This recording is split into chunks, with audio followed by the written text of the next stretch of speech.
Wait for the sound to catch up. This is gonna be a short one, at least unless I get some guests. But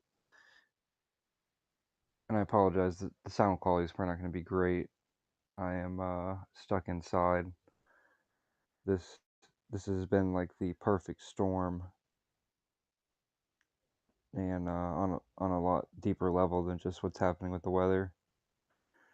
My perfect storm started 2 years ago when my car that I'd put pretty much everything into, like I did the last thing to it.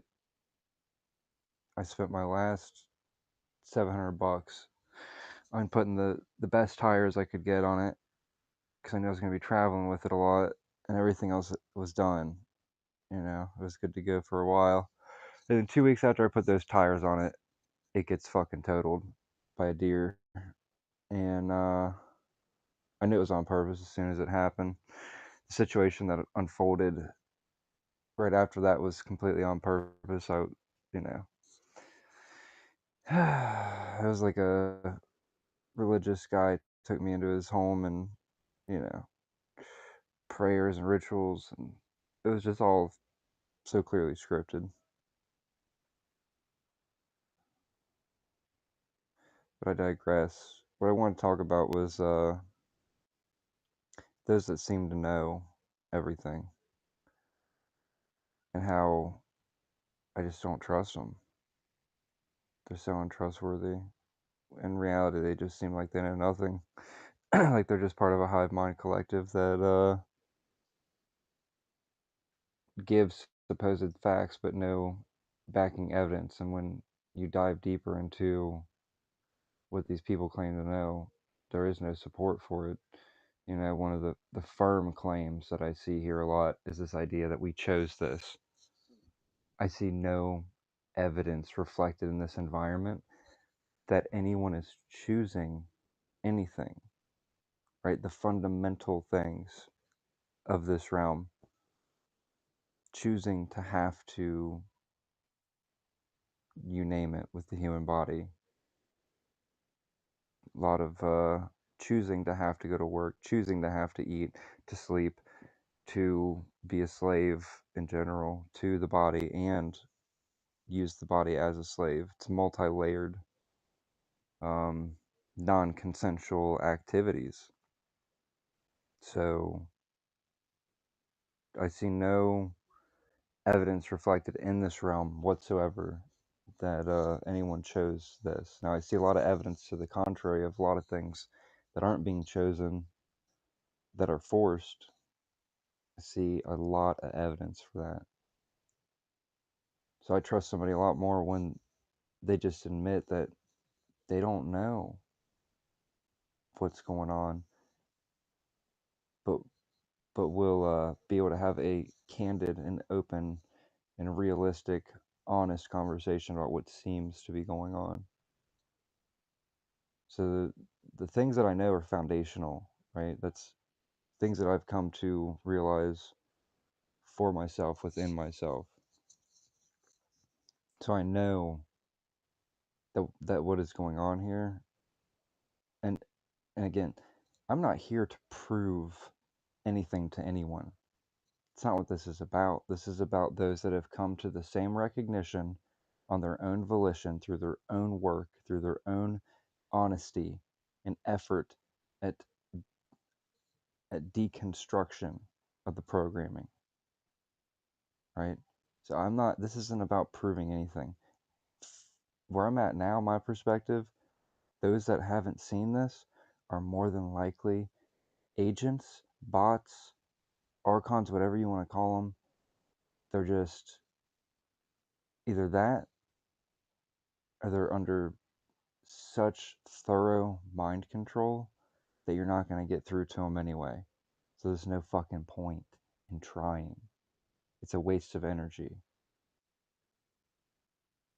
So what I know is that most of this experience has been non-consensual. I know that. I know that. I know that it feels draining and degrading and diminishing in every aspect the longer I exist in this world, that it is not going the opposite direction.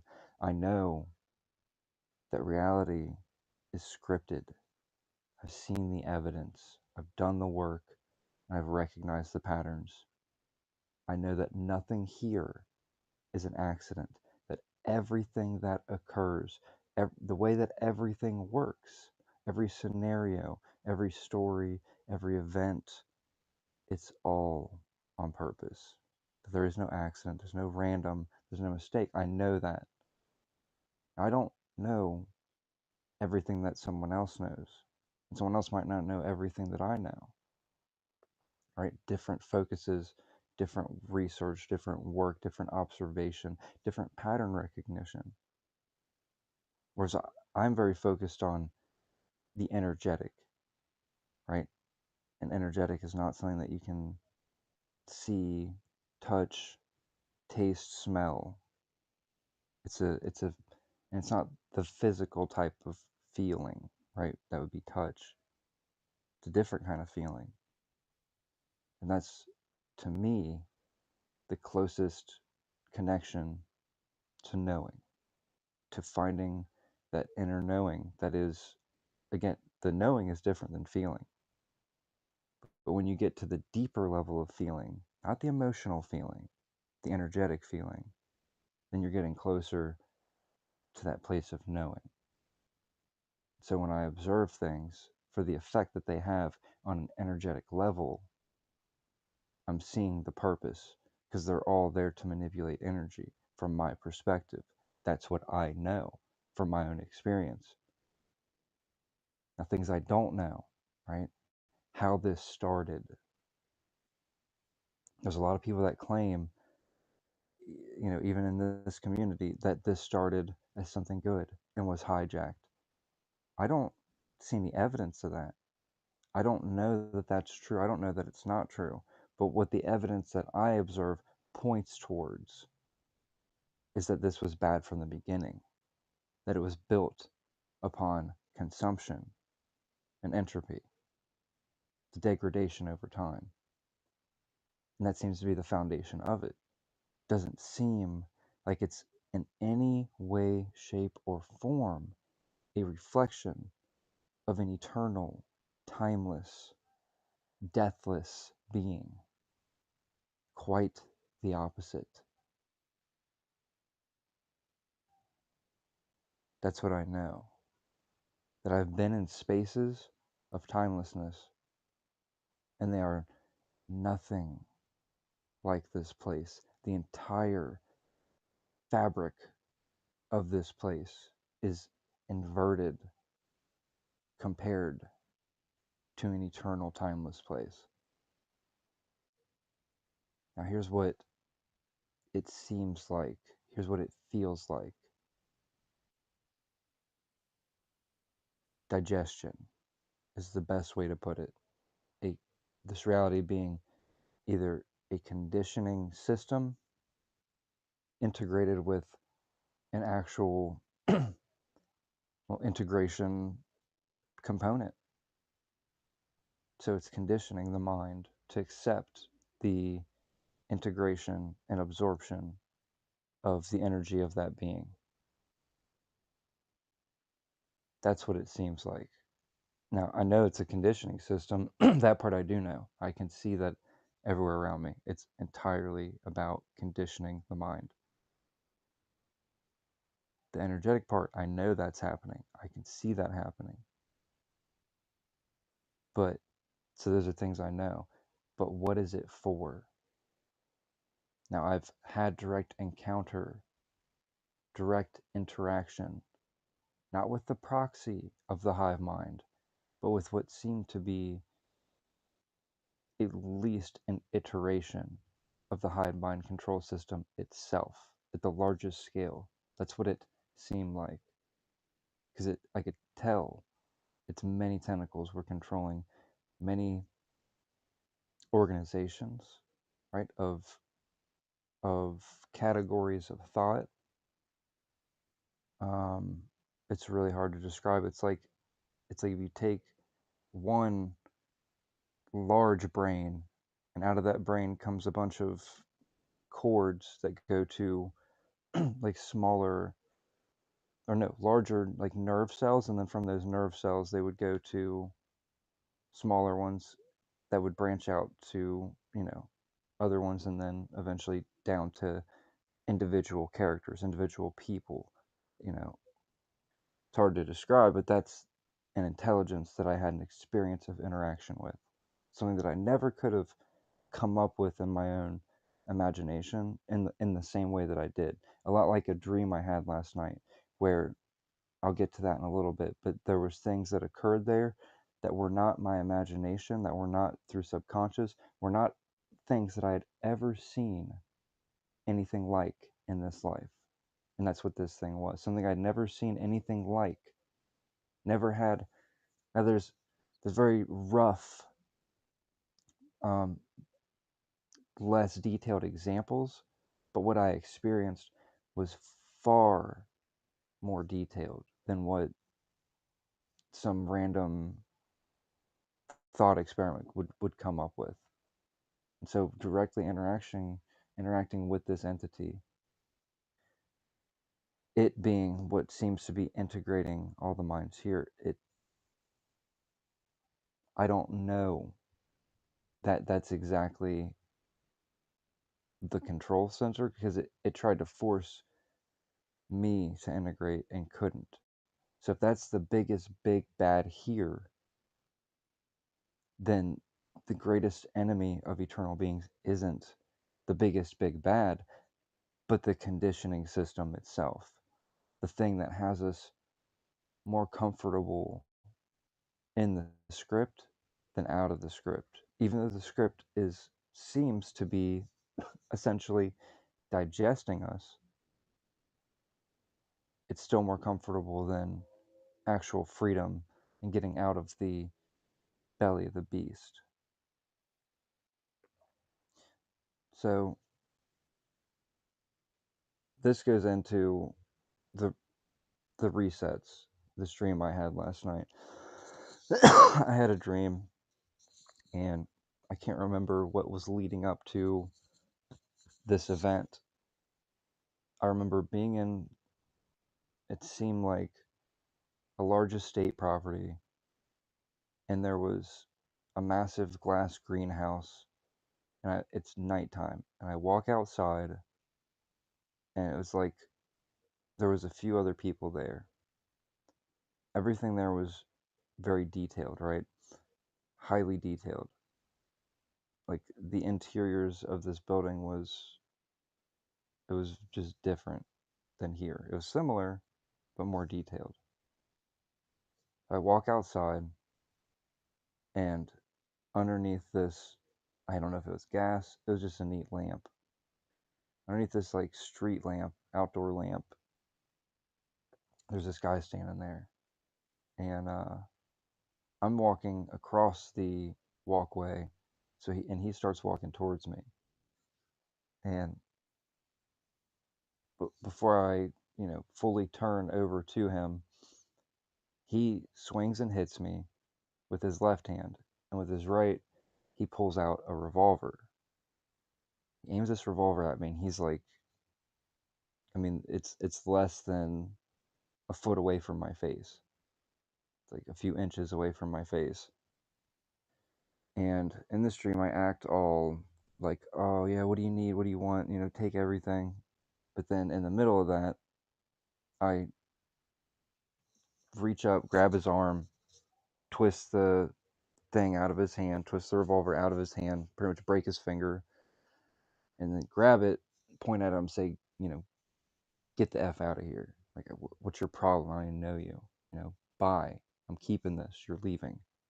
So he leaves, and I look at this thing, and this revolver is so detailed to the point that it was like it interchangeably shot two different types of rounds, but then it was a right-handed revolver because on the right side of it was an extra trigger. And this extra trigger you could slide with the fat part of your index finger. You could slide it with that, but still have your finger on the main trigger with enough room to pull the main trigger and not affect the side trigger unless you wanted to. And what the side trigger did was, it was an intricate sort of mechanism that you could pull it in, up, down. Um, yeah, it like had two. It almost had like two triggers on it, where one was like a smaller one on the outside, and you push that in, and then you could adjust it a certain direction. And then the other one was, it was basically like a super advanced, super intricate sighting um, system to adjust the sights on the scope. And so I'm looking at this thing and I'm thinking, this is a really nice revolver, but it wasn't out of place in the dream. It was like, oh, this has all the bells and whistles that you could get on a revolver of this time. And there was other parts about it that were intricate that I can't remember, but I just remember looking at it and being like, this is, the nicest revolver you can get. And so I walk back into the greenhouse, and I'm basically just, I don't remember what I was doing, but I was doing something, but I remember everything in there being highly ornate and intricate and detailed. So I wake up. I don't remember most of the dream. I just remember that part. And it wasn't like the complexities of the revolver weren't like abstract ideas where it's like, oh, here's an idea, but no mechanism to how it works. No, the mechanism was 100% there. If you could sit there in that dream and deconstruct all of it, you would be able to put that thing together, and it would be the most ornate and intricate revolver that exists in this place that we're in now. So that tells me that I don't think it's just a dream. It seems more like a memory. And I think the memory is of a previous cycle of this place when things were more intricate, more detailed. And as we're moving forward, it seems like it's getting, even in our lifetime, we can see how much less intricate and less detailed things are becoming over time, even just in our lifetime, even just in 30, 40, 50, 70 years, we're seeing the simplification and the dumbing down of everything. And there's a lot of ideas of why that is. It's easy to control the mind, this and that. I think that's part of it, but I don't think that's the main reason. I think the main reason is it's less data to store and render in the environment. And so when you're no longer putting resources into the environment, into the textures, into the layers of the environment, now all of a sudden you've got more data or more power, more reserves to allocate to something else. That's what seems to be going on here. Now I'm in a position where the perfect storm landed me in a place of extreme handling, where I'm basically handled 24/7. I don't have much freedom at all, and my energy is constantly being compressed, repressed, and depressed to the point that I'm not certain how much longer this vehicle will be animated by me. But I have gotten the sense a few times that something else may step in to animate it. Now, I don't know if that's going to happen or not. I've seen this other intelligence step in and animate a vessel before, and it really seems like it can only do it for a limited time, that it really uses a lot of resources for it to be able to do it. Or else why wouldn't it just do it all the time? Because when I see it happen, it's because it has to adjust something, it has to course correct something, and wouldn't it make logical sense to always be embodied in such a way? But instead, it seems like it only does it based on extreme necessity of depending on the situation. If it has to do it, it'll do it. Otherwise, it's not doing it. So that tells me that there's a reason it doesn't always animate those that it jumps in and controls around us. There's a reason. I don't think it really matters how many of us there are that are real. I think it only matters how many of us that are real that are honest.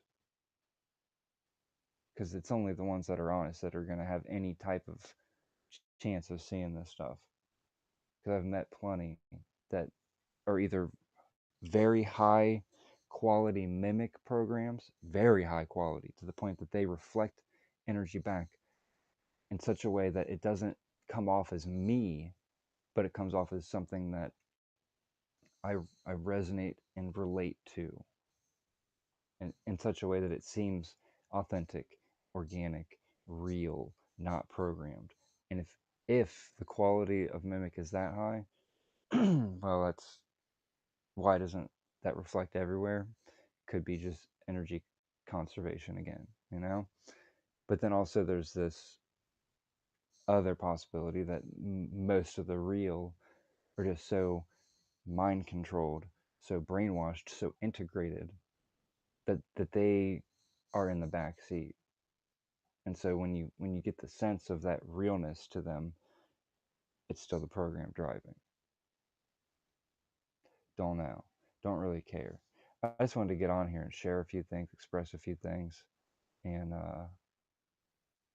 point out that what I'm experiencing, what seems to be going on, rapid digestion is the best way to put it. And don't know how much longer I'm going to be able to stomach it, to be able to endure something that may not altogether be beneficial for my true being. And it would be highly beneficial to have discussions like this in an open forum, which is why I'm doing this one on Rumble right now. For those that are authentic and genuine, because I have a lot of people on the show, but not everyone's authentic and genuine, even the ones that I have on the show. And I explained on the last episode why I do that. There's a very important reason.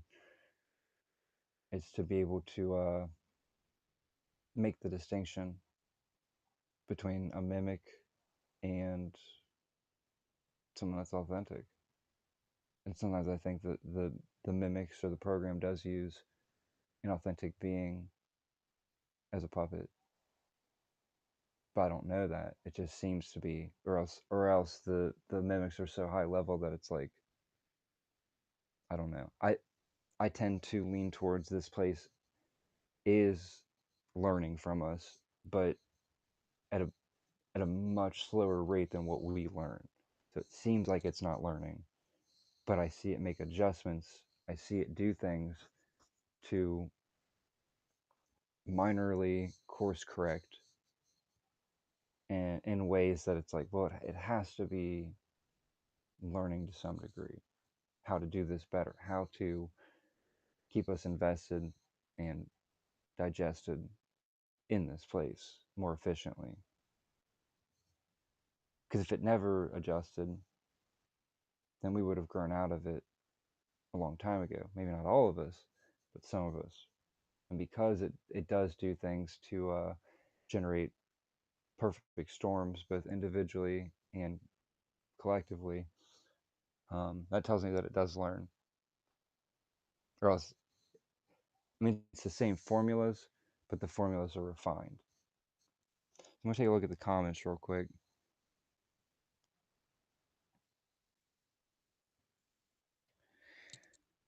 Schizoid asked 11 minutes ago, why do you think it gives us religious synchronicities despite it knowing we are way past that mentally?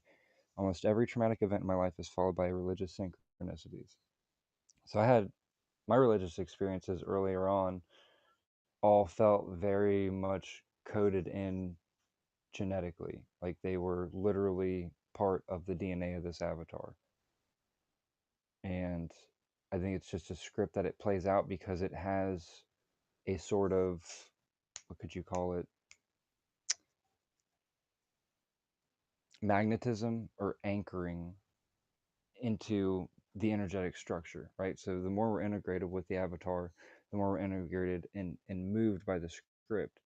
And even when most of my life I haven't been religious, but even when I would see these things occur and experience them, it would have me halfway convinced.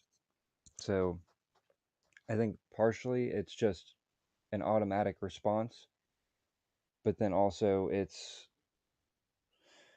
what it has previous data on, maybe not for you in particular, but just in general of what works. So it's going to try and go with what works, and that's what makes me lean towards it seems to be an automatic thing. But then when you break through to a certain, like when you break out to a certain bandwidth, then you'll get the attention of the more what seems to be sentient parts of the system that will give real-time adjustments. Because when I was going through the religious stuff, I definitely wasn't outside of a bandwidth that was outside of the control bandwidth, basically. And once I got outside of the control bandwidth, where I was actually accessing my own inner knowing, that's when it came to life for real. And it wasn't just these automated processes and programs that were repeating over and over. It's like you hit certain thresholds and these automatic things will come in where somebody will have an NDE or a spiritual experience or whatever when they hit a certain threshold, and that's to put them back. If they can't go back into the previous level, to keep them there on that level, still another controlled, conditioned level of awareness. So that's my best interpretation of why it does it, because it's just an automatic response built in to the DNA of an avatar based on what it's absorbed, through osmosis in the environment, what is absorbed.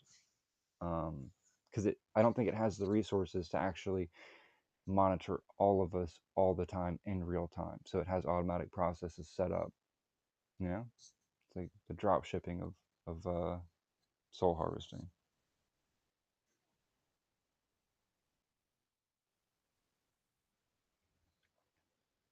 Yeah. So it's not that I didn't see your comment. I mean, yeah, I didn't see your comment is what it is. I literally didn't see it until just now because I generally when I do these shows, I'll talk, and then once I'm done talking, I'll go through comments, have guests up, things like that. But normally I start these shows because I have something I want to say, something that I've either experienced recently, like the dream that I had, or just deeper clarity, you know, of what this bullshit it really is.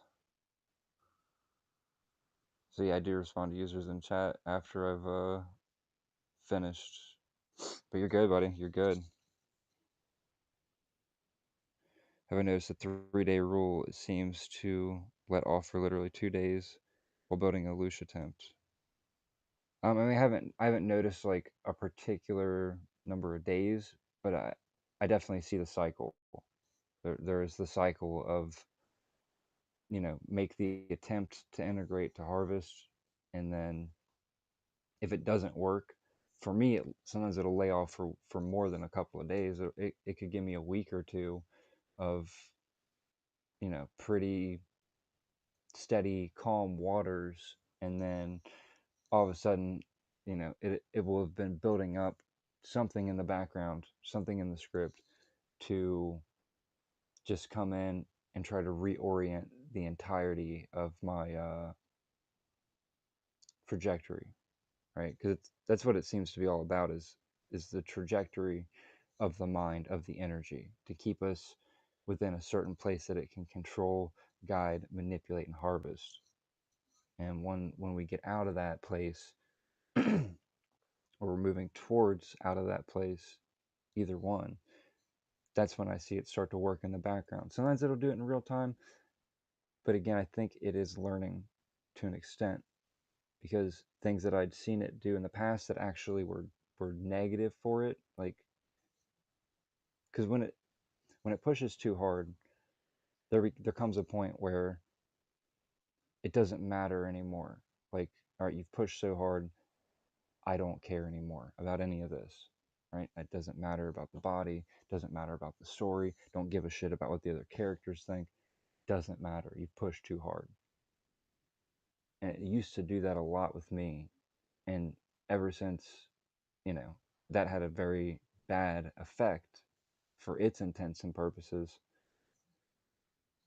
Like when the body almost did cease and I almost did stop animating and did leave it temporarily, then that's when it started approaching me very differently. But it doesn't care about our intent, it only cares really about the effect. If we generate actual recognition and knowing within ourselves, that's when we're going to get its attention, and it's going to adjust in real time. And when I say like real consequential things, I mean like destroying some of its puppets. Like when you get to a point where you've annihilated and disintegrated some of these little archons or whatever they fucking are, then that's when you're going to start having interaction with it in a much more real way, unavoidable way. And I think that's, as intimidating as that may be, it's necessary to realize that at some point, whether we want to or not, we're going to have to face it in a very direct way.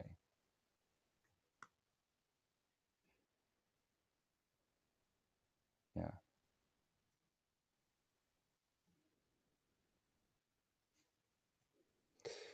Oh, you're fine, friend. You're fine. Sorry if I'm spamming. Last question. Who else would you recommend for this info? You're the only one who doesn't give it a name and seems more accurate to what I've experienced.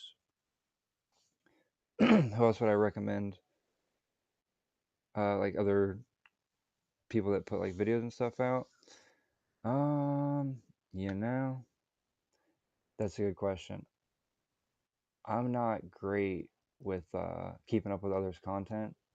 I'm pretty much just invested in my own experience, and I'll listen to videos that people send me every once in a while, but it's so difficult for me to keep track of who's who and what's what because I just don't. I'm not consistently listening to other people's content.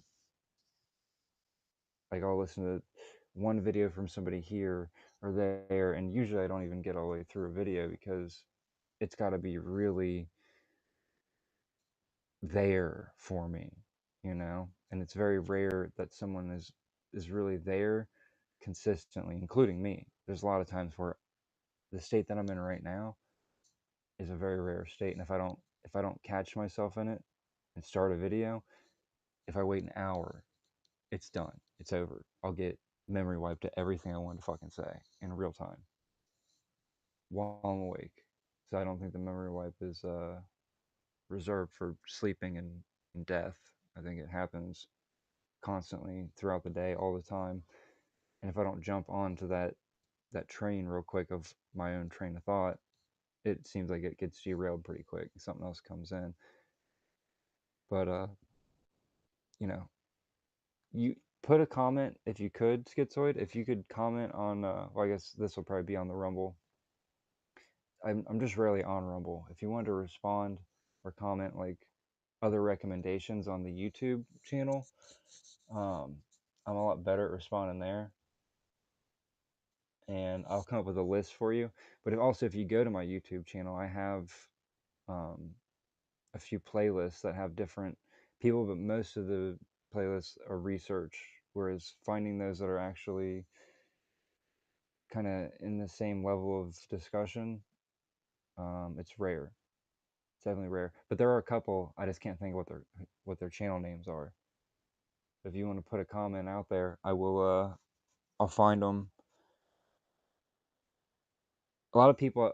We have a few places that we chat privately, and those people in that group that have a much better handle of like the overall community. So I feel like a lot of us that do these videos and stuff, like we're all kind of in that same boat where we're just doing our own thing. and then there are other people like us out there, but we don't. It's hard. It's hard to maintain this awareness, and then also pay attention to what other people are doing, because there's just so much. 99% of the data out there is bullshit, and so gets disheartening listening to so much bullshit and being like, man, it's just the same scripts playing out. But there definitely are some good people, and I'll refer them. I'll refer you to them. I just need some time to get myself together.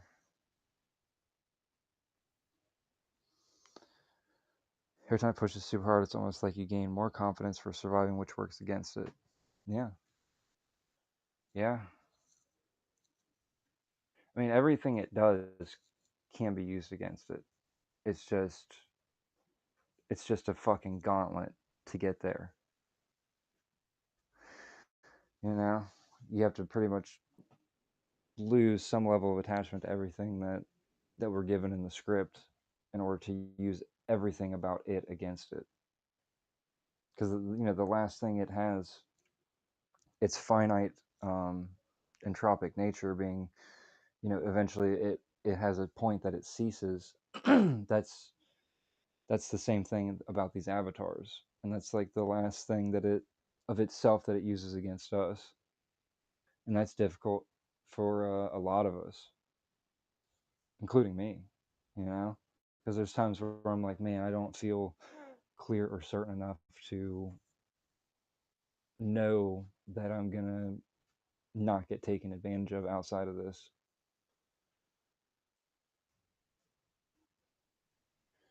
Yeah, Big Daddy's story proved you that use the same script on everyone. Yeah, I think it has. I think it has a small grab bag of scripts that it chooses from. A very small grab bag, just a few different scripts. I think it uses, you know, different scripts depending on the situation.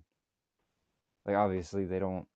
It doesn't give NPCs the same script that it gives us, right? The NPC script is there to make us feel bad about the script that we were given, essentially, from what I can tell. It's yeah, yeah. And not every NPC is just an NPC. I think some of them are hybrid. Some of them are true essence mixed with NPC. But I was planning on doing this as a short one because I need to go and take care of this meat sack, and that would be one. Yeah, I'll just send you a list. Yeah, that's what we'll do. I'm gonna jump off for now, and I might do one later tonight.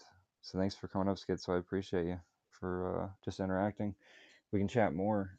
I literally just woke up and wanted to share that dream, and yeah, this thing will post as soon as I get off. So I gotta go deal with being handled and taking care of the meat sack and trying to survive in this fucking hell another day. Yeah, we'll talk soon.